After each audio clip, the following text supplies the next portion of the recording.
राजधानी दिल्ली में लॉकडाउन को बढ़ा दिया गया है। खास बात यह है कि सोमवार को मेट्रो नहीं चलेगी, साथ ही शादी और दूसरे सामाजिक कार्यक्रमों पर रोक लगाई गई है।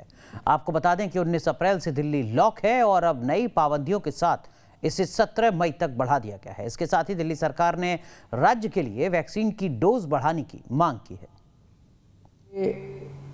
इतना मुश्किल दौर है, ये वाली वेव इतनी खतरनाक है, इतने लोगों की मौत हो रही है, तो जान है तो जहान है। अगर ज़िंदगी बचेगी तो बाद में और बहुत कुछ कर लेंगे ज़िंदगी में। सबसे पहले इस टाइम ज़िंदगी बचाना है। तो इसीलिए सरकार ने आप सब लोगों के फीडबैक के आधार पे, आप सब लोगों की इसके आधार पे मजबूरीवश अभी 1 हफ्ते का लॉकडाउन और बढ़ाया जा रहा है। कल सुबह 5 बजे ये लॉकडाउन ख़त्म होना था, लेकिन अब ये अगले सोमवार को 5 बजे तक के सुबह 5 बजे तक के लिए बढ़ाया जा रहा है। जैसे कि उम्मीद की जा रही थी, दिल्ली में लॉकडाउन को बढ़ा दिया गया। 17 मई तक दिल्ली में लॉकडाउन बढ़ाने का ऐलान किया गया है। इस बार लॉकडाउन पहले से ज्यादा सख्त होगा। लॉकडाउन की सबसे खास बात मेट्रो को लेकर किया गया फैसला है। दिल्ली में 19 अप्रैल से लॉकडाउन चला रहा है, लेकिन अभी तक मेट्रो सेवा बंद नहीं की गई थी। लेकिन इस बार लॉकडाउन में मेट्रो सर्विस को बंद रखने का फैसला किया गया है। सोमवार से बंद रहेगी मेट्रो सर्विस। दिल्ली में कोरोना के बढ़ते मामलों को देखते हुए 1 सप्ताह का लॉकडाउन और लगा दिया गया है। इस बार का लॉकडाउन पहले से ज़्यादा सख्त होगा। सबसे अहम बात बताई जा रही है कि इस बार के लॉकडाउन में जो मेट्रो है, दिल्ली मेट्रो, वो नहीं चलेगी। अभी तक मेट्रो की सुविधाएं या सर्विसेज चल रही थी, हालांकि उसमें काफ़ी डिले हो रहा था, काफ़ी डिले सर्विसेज चल रही थी, लेकिन अब मेट्रो पूरी तरह से बंद हो जाएंगी। पॉजिटिविटी रेट की अगर बात करें तो फिलहाल दिल्ली का जो पॉजिटिविटी रेट है वो करीब 25% तक है। पहले दिल्ली में अगर ये कहें तो 35% तक यहाँ का पॉजिटिविटी रेट गया था। अभी कुछ कमी जरूर देखने को मिल रही है, लेकिन इसको और कम करना है तो ऐसे में जो चेन है उसको तोड़ना पड़ेगा। उसी को देखते हुए इस तरह का सख्त लॉकडाउन लगाया गया है। इस लॉकडाउन में शादियों को लेकर जो फैसला किया गया, उससे शादी समारोहों की रौनक और फीकी होने वाली है। शादियों पर सरकार ने रोक नहीं लगाई है, लेकिन थोड़ी पाबंदी जरूर बढ़ा दी है। शादी में मेहमानों की संख्या 50 से घटाकर 20 कर दी गई है। मैरिज हॉल, बैंक्वेट हॉल या होटल में अब शादी नहीं हो सकेगी। शादी सिर्फ कोर्ट और घर में हो सकती है। शादी में टेंट, डीजे, कैटरिंग की इजाजत नहीं होगी। टेंट और डीजे वालों को एडवांस वापस करना होगा या शादी की तारीख आगे बढ़ानी होगी। लॉकडाउन बढ़ाने के फैसले के साथ दिल्ली सरकार वैक्सीनेशन मुहिम को भी तेज करने की बात कर रही है। दिल्ली के सीएम ने केंद्रीय स्वास्थ्य मंत्री को वैक्सीन डोज बढ़ाने के संबंध में चिट्ठी लिखी है। केजरीवाल ने दिल्ली के लिए मई से जुलाई के महीने तक हर महीने 60 लाख डोज पूरी करने की अपील की है। Team news nation. दिल्ली की तरह यूपी में भी लॉकडाउन की मियाद बढ़ा दी गई है। पुलिस प्रशासन सख्ती से लागू करने के लिए कदम उठा रहा है। यूपी में कोरोना का कहर देखते हुए योगी सरकार मुस्तैद नजर आ रही है। यूपी में भी लॉकडाउन की मियाद बढ़ा दी गई। 17 मई तक यूपी में बढ़ाया गया लॉकडाउन। बेवजह कोई सड़क पर नहीं निकले, नियम का उल्लंघन नहीं हो, इसके लिए लखनऊ की सड़क पर पुलिस चौकस नजर आ रही है। लखनऊ पुलिस बहुत मुस्तैद है और जो कोई भी कोरोना कर्फ्यू का उल्लंघन कर रहा है, लखनऊ पुलिस उसके खिलाफ कड़ी कार्रवाई करती हुई नजर आ रही है। हजरतगंज चौराहे पर इस वक्त लखनऊ पुलिस बड़ी संख्या में है और हर आने जाने वाले से पूछताछ कर रही है और लोगों से पूछ रही है कि वो घर से बाहर निकले हैं तो क्यों निकले हैं, और जो सही वजह नहीं बता पा रहे उनका चालान भी किया जा रहा है। यानी कि सख्ती भी कर रही है और अगर कोई व्यक्ति सही कारण बता रहा है तो उसे जाने भी दिया जा रहा है कि अगर कोई ज़रूरी सेवाओं से जुड़ा है या हॉस्पिटल जा रहा है या मरीज़ लेके जा रहा है तो उसे रोका भी नहीं जा रहा है। तो आप देख सकते हैं कि इतनी बड़ी संख्या में इस वक्त लखनऊ पुलिस जो है हजरतगंज चौराहे पर चेकिंग करती हुई नज़र आ रही है और हर आने जाने वाले से पूछताछ हो रही है। सरकार की तरफ से कुछ अहम गाइडलाइंस भी जारी हुआ। सरकार ने मास्क नहीं पहनने वालों पर कड़ी कार्रवाई के निर्देश दिए। बिना मास्क के बाहर निकलने वालों पर पहली बार 1000 रुपए जुर्माना लिया जाएगा। दूसरी बार उनसे 10 गुना जुर्माना यानी 10,000 रुपए वसूल होगा। दरअसल पंचायत चुनाव के बाद गांव में संक्रमण तेजी से पांव पसार रहा है। कर्फ्यू हटाने पर गांव में संक्रमण में और तेजी आ सकती है। वहीं 14 मई को ईद का त्योहार है, ऐसे में कोई खतरा न लेते हुए लॉकडाउन बढ़ाने का फैसला लिया गया। लखनऊ से अनिल यादव के साथ टीम न्यूज़ नेशन। वैसे यूपी में लॉकडाउन क्यों लगा है, इसको समझने के लिए हम अलीगढ़ के हालात पर गौर करते हैं। अलीगढ़ में कोरोना का कहर बरप रहा है। यहाँ 1 महीने के अंदर 18 प्रोफेसर्स की मौत हो चुकी है। एएमयू में कोरोना का कहर, 22 दिन में 18 प्रोफेसर की मौत। ये प्रोफेसर शकील अहमद समदानी की तस्वीर है, जो अलीगढ़ मुस्लिम यूनिवर्सिटी में लॉ फैकल्टी के डीन थे। शकील समदानी का शनिवार को कोरोना से निधन हो गया। प्रोफेसर समदानी अलीगढ़ मुस्लिम यूनिवर्सिटी के अकेले प्रोफेसर नहीं हैं, जिन्हें कोरोना ने अपना शिकार बनाया है। पिछले 22 दिन में एमयू के 18 से ज्यादा प्रोफेसर कोरोना की जंग में हार गए। एक दिन पहले यानी शुक्रवार को लॉ फैकल्टी के पूर्व डीन और कार्यवाहक कुलपति रहे प्रोफेसर शब्बीर अहमद का निधन हुआ था। इसके अलावा एमयू के जैन मेडिकल कॉलेज में मेडिसिन फैकल्टी के चेयरमैन प्रोफेसर शादाब खान की भी कोरोना वायरस संक्रमण के चलते मौत हो गई थी। शिक्षकों के लगातार हो रहे निधन से विश्वविद्यालय में खौफ का माहौल बना हुआ है। एमयू के 100 साल के इतिहास में पहली बार है जब यूनिवर्सिटी से जुड़े इतनी बड़ी संख्या में शिक्षक और स्टाफ की जान गई हो। अभी भी कई शिक्षक और कर्मचारी ऐसे हैं जो कोरोना की चपेट में हैं। वो या तो मेडिकल कॉलेज या फिर घर पर रहकर अपना इलाज करा रहे हैं। हालांकि इतनी मौतों से एमयू इंतजामिया भी चिंतित है। अलीगढ़ मुस्लिम यूनिवर्सिटी में करीब 22 दिन में 26 प्रोफेसर का इंतकाल हो गया कोरोना की वजह से। और ये इतना बड़ा नेग्लिजेंस जिस पर यूजीसी को और बल्कि सेंट्रल गवर्नमेंट को देखना चाहिए और उस पर एक सीबीआई इंक्वायरी बैठाना चाहिए कि एक बड़े बड़े प्रोफेसर जिनका एक रसूख था, जो बड़े बड़े एडमिनिस्ट्रेटिव पोस्ट पर रह चुके थे, जैसे प्रोफेसर जमशेद सिद्दीकी, शकील समदानी साहब, खालिद बिन यूसुफ साहब, बड़े बड़े ऐसे बहुत सारे नाम हैं जो 26 नाम हम गिना सकते हैं। इस 20-22 दिन के अरसे में अगर इंतकाल हो गया कोरोना की वजह से, तो ये कहीं न कहीं बहुत बड़ा नेग्लिजेंस है, मेडिकल नेग्लिजेंस है। एएमयू पर कोरोना की दूसरी लहर बेहद घातक साबित हो रही है। दूसरी लहर में एएमयू के मौजूदा कर्मचारी और रिटायर्ड कर्मचारियों का आंकड़ा जोड़ दिया जाए तो अब तक महामारी से मौत का आंकड़ा 40 के पार पहुंच गया। Team news nation. क्या महाराष्ट्र में भी वैक्सीन की भारी किल्लत है? क्योंकि सबको वैक्सीन लगे, इसके लिए महाराष्ट्र सरकार ने वैक्सीनेशन नियम में बड़ा बदलाव किया है। अब सीनियर सिटीजन को भी पहले रजिस्ट्रेशन कराना होगा। पहले ये नियम नहीं था। उधर कोरोना के तीसरे अटैक से निपटने के लिए महाराष्ट्र में अभी से तैयारियां भी शुरू हो चुकी हैं, क्योंकि तीसरी लहर में सबसे ज्यादा बच्चों पर असर को लेकर आगाह किया गया है। महाराष्ट्र में वैक्सीन शॉर्टेज का साइड इफेक्ट, 45+ को भी टीका के लिए लेना होगा अपॉइंटमेंट। मुंबई समेत पूरे महाराष्ट्र में अब तक 45+ उम्र वालों को कोरोना टीके के लिए ऑनलाइन अपॉइंटमेंट की जरूरत नहीं होती थी। वैक्सीनेशन सेंटर पर ऑन स्पॉट पहुंचने पर भी उनका टीकाकरण हो रहा था, लेकिन अब ऐसा मुमकिन नहीं हो पाएगा, क्योंकि अब वैक्सीनेशन सेंटर पर सिर्फ उन्हीं लोगों का वैक्सीनेशन होगा जिन्होंने ऑनलाइन अपॉइंटमेंट ले रखा है। पहले ये नियम सिर्फ 18+ उम्र के लोगों के लिए अनिवार्य था। कोरोना वैक्सीन को लेकर मुंबई में खास तौर पर कई जगह पर वैक्सीन की कमी होती हुई नजर आ रही है। इस वक्त हम खड़े हैं मुंबई के मुलुंड इलाके में, जहां पर ये वैक्सीनेशन सेंटर है। वहां पर साफ तौर पर बोर्ड लिखा हुआ है कि जो नागरिक है, जो लोग हैं, उनको ऑनलाइन अपॉइंटमेंट रहेगा तभी उनको वैक्सीन मिलेगी और वैक्सीनेशन सेंटर जो है वो 12 बजे के बाद खुलेगा। वैक्सीन शॉर्टेज के बीच महाराष्ट्र से अच्छी खबर ये है कि मुंबई और पुणे में ऑक्सीजन की किल्लत को करीब दूर कर लिया गया है और ये मुमकिन हुआ ऑक्सीजन सप्लाई की ऑडिट के जरिए। महाराष्ट्र के साथ साथ मुंबई के कोरोना ग्राफ में पिछले कुछ दिनों से लगातार गिरावट हो रही है। ये ट्रेंड एक अच्छा संकेत माना जा रहा है और अब तैयारी कोरोना की तीसरी लहर से निपटने की हो रही है। वैज्ञानिकों के मुताबिक कोरोना की तीसरी लहर का सबसे ज्यादा असर बच्चों पर हो सकता है, लिहाजा अब बच्चों के लिए नए सिरे से तैयारी हो रही है। पूरे देश भर में इस वक्त कोरोना की दूसरी वेव से निपटने के लिए तैयारियां चल रही है, लेकिन महाराष्ट्र अब इसमें एक कदम और आगे है। महाराष्ट्र में भले ही कोरोना के आंकड़े कम होते हुए नजर आ रहे हैं, लेकिन कोरोना की तीसरी वेव जो बच्चों के लिए ज़्यादा हानिकारक हो सकती है, इसको लेकर अब महाराष्ट्र सरकार ने एक कदम आगे बढ़ाते हुए बच्चों के लिए बेड जो है वो आरक्षित रखने की तैयारी शुरू कर दी है। इस अस्पताल में जहां कोरोना के पहली वेव में, दूसरी वेव में जो मरीज़ है उनके लिए ये अस्पताल खास तौर पर डेडिकेटेड किया गया था, लेकिन अब कोरोना की तीसरी वेव में जिस तरह से वैज्ञानिकों का कहना है कि बच्चों के लिए हानिकारक हो सकती है, बच्चे ज़्यादा संक्रमित हो सकते हैं, ऐसे में महाराष्ट्र में अब जो कोविड अस्पताल है वहाँ बच्चों के लिए बेड आरक्षित कर दिए गए हैं। अगर बच्चे संक्रमित होंगे, अगर होते हैं, तो उनके लिए बेड आरक्षित हो, उनको जल्द से जल्द मेडिकल सुविधा मिले, ताकि कोरोना की तीसरी वेव में भी हम बच्चों को सुरक्षित रख सके और कम से कम मरीजों की संख्या हो, इसके लिए तैयारियां अब चल रही है। वीडियो जर्नलिस्ट ओम प्रकाश के साथ ज्योत्सना गंगने, न्यूज़ नेशन, मुंबई।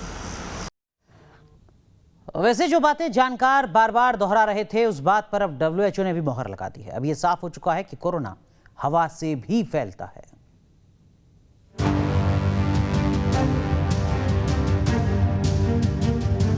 हवा में भी है कोरोना। 2019-2020 से शुरू हुए कोरोना के कहर के बाद बार बार रिसर्च में इसके दावे किए जाते रहे हैं। पिछले साल तक इस बात से इनकार करने वाले WHO ने भी वैज्ञानिकों के इस दावे पर मुहर लगा दी है। WHO का ऐलान, एयरबोर्न है कोरोना। WHO का कोरोना से संबंध में ये ऐलान काफी मायने रखता है। कोरोना को महामारी घोषित करने के लगभग 1 साल बाद विश्व स्वास्थ्य संगठन ने माना है कि कोरोना का वायरस हवा से भी फैल सकता है। WHO के मुताबिक वायरल खराब वेंटिलेशन या भीड़ वाली बंद जगहों में भी फैल सकता है, जहां लोग लंबे वक्त तक रहते हैं, क्योंकि एरोसेल हवा में 1 मीटर से भी ज्यादा दूर तक जा सकते हैं। दरअसल कोरोना कैसे फैलता है? वैज्ञानिकों के बीच ड्रॉपलेट और एरोसेल को लेकर मतभेद रहे हैं। कुछ वैज्ञानिकों का दावा है कि छींकते खांसते वक्त जो छींटें निकलती हैं, वो ड्रॉपलेट 5 माइक्रोमीटर से ज्यादा होता है, वो ज्यादा दूर तक नहीं फैल सकता। लेकिन ताजा रिसर्च में जानकारों का दावा है कि मुंह नाक से निकलने वाले एरोसेल 5 माइक्रोमीटर से कम हो सकते हैं और वो दूर तक फैल सकता है। अब इस रिसर्च पर WHO ने भी अपनी मुहर लगा दी है। माना जा रहा है कि इस घोषणा के बाद कोरोना से बचने की नई गाइडलाइंस सामने आ सकती है। दफ्तर, घर, स्कूल, कॉलेज और मॉल जैसी बंद जगहों को लेकर नई सलाह दी जा सकती है। भारत की तरह दुनिया के दूसरे देशों में भी घरों में मास्क पहनने की सलाह दी जा सकती है। दुनिया में इसका असर दिखने लगा है। अमेरिकी डिजीज कंट्रोल एजेंसी CDC ने तो बीमारियों के संबंध में अपनी गाइडलाइंस बदल दी है। गाइडलाइंस में कहा गया है कि 6 फीट की दूरी से कोरोना का खतरा है। Team news nation. कोरोना का कहर देश में देखने को मिल ही रहा है। इसके साथ ही पोस्ट कोरोना सिंड्रोम भी लोगों की मुश्किलें बढ़ा रहा है। इन पोस्ट कोरोना सिंड्रोम में से एक है ब्लैक फंगस। ब्लैक फंगस का कहर। महाराष्ट्र में म्यूकोरमाइकोसिस से कोहराम। कोरोना का कहर ऐसा है कि जानलेवा फंगल इन्फेक्शन म्यूकोरमाइकोसिस अब बड़ी तादाद में लोगों की जिंदगियों को लील रहा है। महाराष्ट्र में 8 लोगों की मौत फंगल इन्फेक्शन म्यूकोरमाइकोसिस से हुई है। महाराष्ट्र में म्यूकोरमाइकोसिस के 200 मरीजों का इलाज चल रहा है। वैसे तो ये फंगल इन्फेक्शन पुराना है, लेकिन कोरोना मरीजों में इसके केस तेजी से बढ़े हैं। बताया जाता है कि कोरोना मरीजों के इलाज में इस्तेमाल होने वाले स्टेरॉइड्स के कारण मरीज का शुगर लेवल बढ़ जाता है। इसके अलावा कुछ दवाइयां मरीज की इम्यूनिटी दबाने का काम भी करती हैं। ऐसे हालात में मरीज को आसानी से यह फंगल इन्फेक्शन हो सकता है। यह संक्रमित व्यक्ति के दिमाग तक पहुंच जाता है। ऐसे हालात में या तो मरीज की मौत हो जाती है, कुछ मामलों में मरीज की जान बचाने के लिए उसकी एक आंख हमेशा के लिए हटानी पड़ी है। जानकारों के मुताबिक उन कोविड मरीजों को म्यूकोरमाइकोसिस का खतरा होता है जिनकी इम्यूनिटी बेहद कमजोर होती है, जो डायबिटीज के पुराने रोग से पीड़ित रहे हैं, जिन्होंने किडनी ट्रांसप्लांट करवाया। ये बीमारी जानलेवा है। इसके साथ ही ये जबड़े पर भी वार करती है। इसके कहर से आंखों की रोशनी भी चली जाती है। कोरोना के पहले ये बीमारी रेयर रही है, लेकिन कोरोना के कहर के बाद इस बीमारी का कहर लगातार बढ़ता जा रहा है। इस बीमारी के लक्षण की बात की जाए तो आंखों के नीचे दर्द, चेहरे के एक तरफ सूजन, सिर दर्द, बुखार इसके लक्षण हैं। महाराष्ट्र के साथ गुजरात में भी इस बीमारी ने कहर बरपाया है। गुजरात के कई शहरों में इसकी शिकायत आ रही है। मीडिया रिपोर्ट्स के मुताबिक गुजरात में म्यूकोरमाइकोसिस के 100 से ज्यादा मामले सामने आए हैं। अहमदाबाद, वडोदरा, सूरत, राजकोट, भावनगर और जामनगर में इस बीमारी के इलाज के लिए स्पेशल वार्ड बनाया गया है। क्योंकि ये जो फंगस है, ये जो फूग है, वो जब भी ब्लड में शुगर बढ़ती है तो उसको तुरंत कैचअप कर लेता है। इसलिए पोस्ट कोरोना वाला जो पेशेंट है उसको ये अगर ध्यान रखे कि उसका जो शुगर लेवल कंट्रोल में रहे तो उसके चांसेस कम रहते हैं। ये सभी एज वाले को परेशान करती है, क्योंकि कोरोना जो है, कोरोना हर एक एज वाले को अभी इफेक्ट हो रहा है। तो कोरोना होती है तो रोग प्रतिकारक शक्ति अपने आप कम होती है। तो उसमें हर एक जो एज है, हमारे पास काफ़ी पेशेंट है जो 28 साल के भी है, 40 साल के भी है, लेकिन जो ओल्ड एज वाले हैं उनमें ये कंपेरेटिव टू यंगर एज ज़्यादा रहती है, क्योंकि उनको ऑलरेडी डायबिटीज सालों से, किडनी का प्रॉब्लम है, हाइपरटेंशन रहता है और उनकी इम्यूनिटी कमज़ोर हो गई है, तो उनको यंगर के हिसाब से ज़्यादा रहती है, लेकिन ये हर एक को अफेक्ट करती है। कोरोना के पहले वेव में भी म्यूकोरमाइकोसिस के मामले सामने आए थे, लेकिन सेकेंड वेव में इसका कुछ ज्यादा असर नजर आ रहा है। Team news nation. तो एक तरफ कोरोना की दूसरी लहर की चुनौती है, तो दूसरी तरफ हर अस्पताल तक ऑक्सीजन की सप्लाई को ठीक करने का चैलेंज भी है। इसी के तहत सुप्रीम कोर्ट के आदेश पर गठित टास्क फोर्स अब एक्शन में है। एक्शन में सुप्रीम कोर्ट। टास्क फोर्स रखेगी नजर। न दवा की होगी कमी, न ऑक्सीजन की होगी किल्लत। कोरोना के कहर से देश का हर शहर कराह रहा है, लेकिन अब कोरोना को मात देने के लिए देश की सुप्रीम अदालत ने सबसे बड़ा वार किया है। सुप्रीम कोर्ट ने देश में ऑक्सीजन की सप्लाई और कोरोना की स्थिति पर नजर रखने के लिए टास्क फोर्स का गठन किया है, जिससे न केवल कोरोना के खिलाफ जंग में मदद मिलेगी, बल्कि इस लड़ाई के मैनेजमेंट में भी सहूलियत हो सकेगी। देश की सबसे बड़ी अदालत ने देश भर में कोरोना के खिलाफ जंग पर नजर रखने के लिए 12 सदस्यों की एक नेशनल टास्क फोर्स का गठन किया है, जिसमें देश के अलग अलग क्षेत्रों के लोगों को सम्मिलित किया गया है। इस टास्क फोर्स में doctor Bhavtosh Vishwas, doctor Devendra Singh Rana, doctor Devi Prasad Shetty, doctor Gagandeep Kant, doctor J V Peter, doctor Naresh Trehan, doctor Rahul Pandit, doctor Soumitra Rawat, doctor Shiv Kumar Sarin, doctor Zarir F Udwadia, सचिव स्वास्थ्य और परिवार कल्याण मंत्रालय भारत सरकार के साथ संयोजक नेशनल टास्क फोर्स को सम्मिलित किया गया है। मीडिया रिपोर्ट्स के मुताबिक सुप्रीम कोर्ट के जज डी.वाई. चंद्रचूड़ की अध्यक्षता वाली सुप्रीम कोर्ट की पीठ ने अपने आदेश में 12 सदस्यीय राष्ट्रीय टास्क फोर्स का गठन करने का आदेश दिया है। ये टास्क फोर्स पूरे देश में ऑक्सीजन की जरूरत, वितरण और दवाइयों की आपूर्ति का आकलन और सिफारिश करने का काम करेगी। सुप्रीम कोर्ट ने कोरोना महामारी को देखते हुए देश के ज्यादातर राज्यों में ऑक्सीजन और जरूरी दवाइयों की भारी किल्लत के बाद यह आदेश जारी किया है। इससे पहले सुप्रीम कोर्ट ने कई बार ऑक्सीजन की कमी और दवाइयों की कमी को लेकर कई अहम फैसले लिए थे।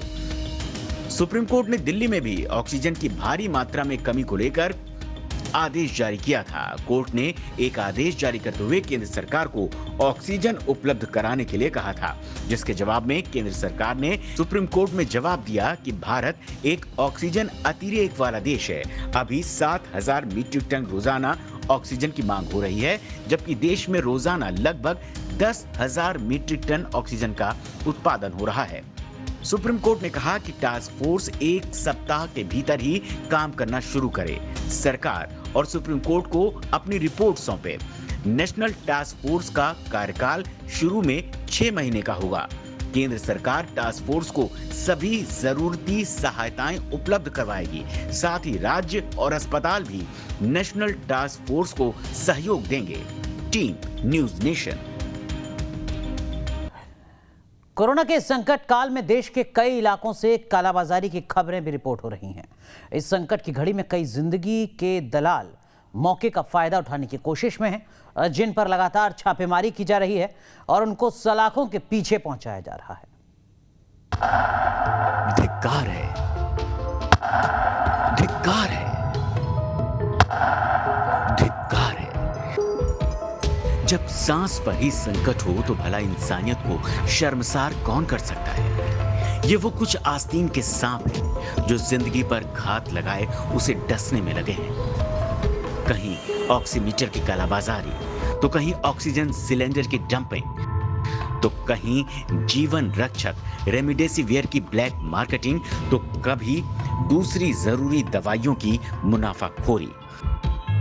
जब शमशान में शवों की कतार लगी हो, हर दिन हर किसी का कोई अपना दुनिया का साथ छोड़ रहा हो, जब ये न पता हो कि अगले ही सेकंड किस शख्स के लिए श्रद्धांजलि के शब्द लिखने पड़े, ऐसे वक्त में मुनाफाखोर, कालाबाजारी और ब्लैक मार्केटिंग करने वाले पैसों की लालच में लोगों की सांसों का सौदा करने से बाज नहीं आ रहे। चंद्रपुर के भस्मासुर पेशा है जिंदगी बचाने का, लेकिन पैसों की लालच में आंखों पर ऐसी पट्टी बंधी है कि सौदा सांसों का करने लगे।